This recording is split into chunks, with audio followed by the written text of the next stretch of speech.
Et bien voilà, on se retrouve là dans le local, dans l'atelier de Séverine. Mais alors par contre, une petite chose, c'est qu'il n'est pas encore installé. Donc on a la primeur. C'est bien ça, Séverine? C'est ça, peut-être qu'au fur et à mesure du temps, vous allez le voir changer, évoluer. Alors, ça va être plutôt un espace d'accueil plutôt qu'un atelier. Mon atelier, il est abrasé, il est mis en place là-bas, donc il restera là-bas. Ici, je recevrai la clientèle de Dijon. Je recevrai les gens qui ne peuvent pas venir jusqu'à Brasset, etc. Et puis montrer aussi quelques modèles ici, ils pourront voir, essayer, prendre les mesures. C'est ça. Un petit peu, voilà. Le travail de couturière, quoi. Voilà. Comme tu le sais, je ne suis pas du tout couturière, moi, donc je vais découvrir avec les autres. Et puis voilà, 2 modèles. Alors, oui. Tu appelles ça comment tout à l'heure? C'est le upcycling.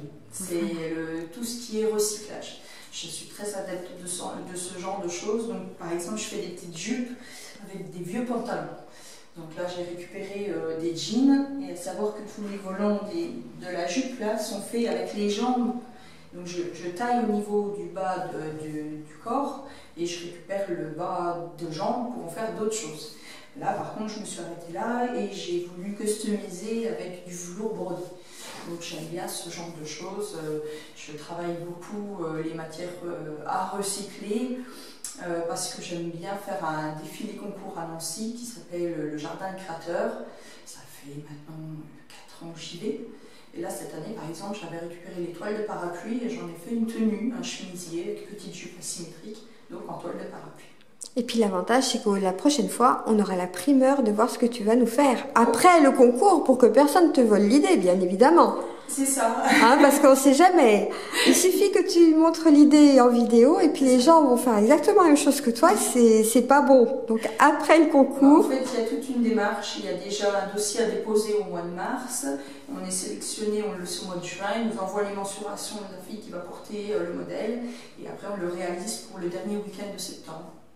Donc voilà, tout un épisode. C'est ça. En tous les cas, tout à l'heure, on a vu en vidéo et on verra en photo les modèles que tu as faits, oui, qui ont été portés par ma fille Ludivine. Moi, je voulais te remercier pour ta gentillesse, mais dis donc, t'es pas aussi couturière pour un comité, quelque chose comme ça? Si, tout à fait.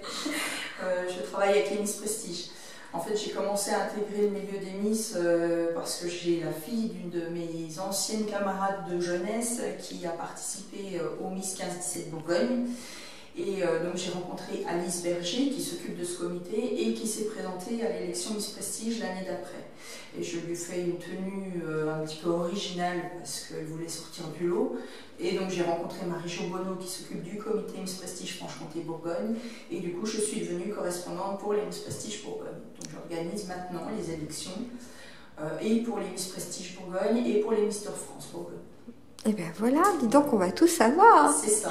En tous les cas, moi j'aurai le plaisir de revenir dès que ton atelier sera installé, dès que ton local sera un peu plus complet, parce que là c'était vraiment pris au dépourvu. C'est ça. C'était juste pas pris du tout.